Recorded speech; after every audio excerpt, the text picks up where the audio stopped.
Lida Aliani. Yap, kali ini kita akan lanjutkan dari preposisi kemarin yang kita akan bahas pertama itu tentang pengertian puisi dan bagaimana puisi berdasarkan sastra norma ya. Lalu kita akan membahas bunyi dan irama. Bunyi dan irama itu merupakan bagian dari puisi lah. Pertama, kita akan bahas tentang bunyi itu apa sih? Detiknas tahun 2007, bunyi itu adalah sesuatu yang didengar. Maka jika puisi dibacakan, apa yang kita dengar itulah yang disebut bunyi.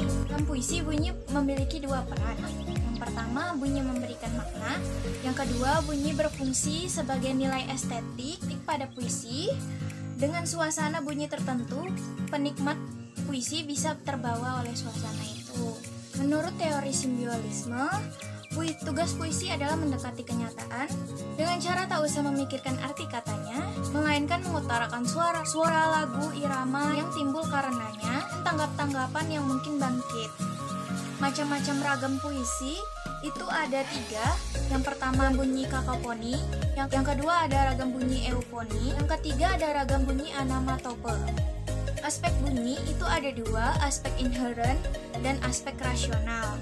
Selain bunyi, kita juga akan bahas irama. Yang pertama, irama dalam bahasa adalah pergantian turun naik, panjang pendek, keras lembut ucapan, teratur, bunyi bahasa dan teratur. Irama dibagi menjadi 2, ada metrum dan ritma. Yang pertama kita akan bahas metrum dulu ya. Metrum adalah irama yang tetap, artinya gantian sudah tetap menurut pola tertentu. Sedangkan ritma adalah irama yang disebabkan karena pergantian bunyi tinggi rendah secara teratur, tetapi tidak merupakan jumlah suku kata yang tetap, melainkan hanya gema, dendang, sukma para penyair-penyairnya. Di contoh pantun dan syair yang akan saya bacakan. Pantunnya, rakit-rakit dahulu, berenang-renang ke tepian, bersakit-sakit dahulu, bersenang-senang kemudian. Seperti itu ya. Nadanya ada iramanya ya. Syairnya, apakah dosa salahku ini, maka mendapat siksa begini. Badan yang hidup berasa fani, orang pun tiada mengasihi. Siti Nurbaya, halaman 174. Jadi kalian buka ya di buku cerita Siti Nurbaya. Dengan adanya rima, tidak hanya puisi terdengar merdu, mudah dibaca, tetapi juga menyebabkan aliran perasaan atau pikiran yang terfokus dan terkonsentrasi, sehingga menimbulkan bayangan-bayangan, imajinasi yang jelas dan hidup. Maka mendapat siksa begini. Berarti kita langsung membayangkan dia disiksa ya, disiksa seperti dia langsung terbayang siksa itu seperti apa. Ada 3 jenis tekanan, yaitu tekanan dinamik, tekanan tempo, dan tekanan nada. Nah, kita akan bahas pertama itu adalah tekanan dinamik. Tekanan dinamik adalah tekanan pada kata yang terpenting menjadi sari kalimat dalam bait sajak.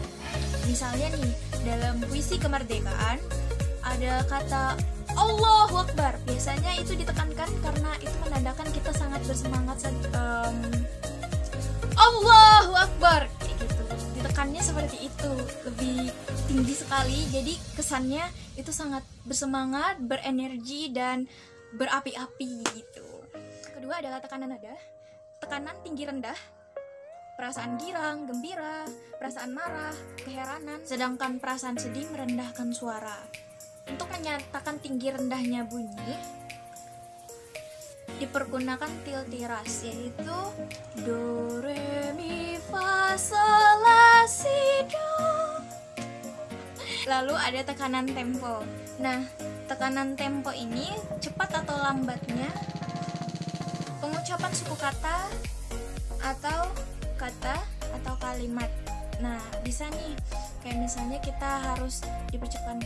Saya sayang sama ibu, itu sudah nadanya tinggi, temponya panjang ya, agak lambat gitu. Saya sayang kepada ibu, saya sayang kepada ibu, kayak gitu. Itu perbedaan tinggi, panjang pendeknya tempo.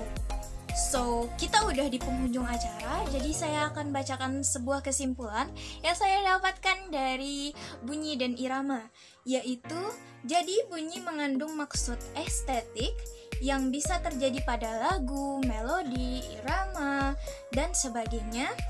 Dengan adanya bunyi, jadi suatu karya akan lebih menjadi karya yang menimbulkan rasa, bayangan yang jelas, terus suasana yang khusus, dan sebagainya. Lalu, begitu pula dengan irama.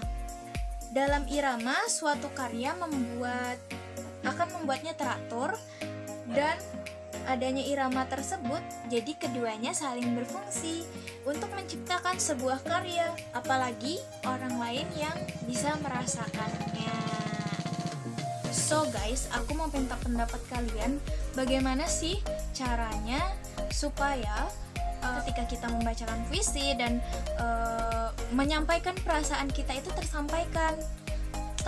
And then aku punya satu hal menarik, yaitu bahwa ketika kita menulis sebuah puisi sebagai penulis, kita nggak harus memaksakan bahwa seseorang itu harus tahu apa yang kita sampaikan. Bahkan dalam sebuah lagu pun kadang kita merasa lagu ini cocoknya untuk kisah cinta, tapi kenapa malah untuk ke orang tua dan sebagainya, untuk ke Tuhan. Ku ingin saat ini engkau ada di sini, tertawa bersamaku seperti dulu lagi. Bukannya diri ini tak terima kenyataan, aku ini hanya rindu. Kalian dengar gak? Rindu, ku rindu padamu ibu. Sebenarnya dari awal lagunya itu, dari awal lagunya itu, saat ku berdiri, ku lihat foto dan videomu, itu lebih kayak ke mantan ya, lebih kayak kisah cinta, tapi ternyata terakhirnya itu untuk ibunya. Itulah kenapa ketika kita seorang penulis syair, penulis puisi, kita nggak bisa memaksakan kepada para pembaca maupun para penyair bahwa maksudnya ini lebih ke sini. Jikalau memang kita lebih ingin mengarahkan seperti Adimas tadi, di ujungnya dikasih tahu, ini ternyata lagunya buat ku lihat kamu ibu, ya kan? Artinya berarti lagu ini untuk ibu, bukan buat cinta. Aku mau minta tanggapan kalian tentang video aku ini, apakah sangat bermanfaat, or aku harus ambil angel dari mana? Soalnya ini angelnya aku ambil dari kamar, kelihatan berantakan, jadi mohon maaf. So, sampai ketemu lagi di minggu depan, karena aku akan bawakan lagi tentang puisi lagi, supaya kalian dalam penulisan puisi maupun pembawaan puisi tidak salah lagi. Terima kasih. Wassalamualaikum warahmatullahi wabarakatuh. See you next time. Enjoy this video. Bye bye. Terima kasih teman-teman yang sudah menonton video ini. Jangan lupa klik tombol subscribe. Dan jika kalian suka video ini, angkat jempol kalian. And see you.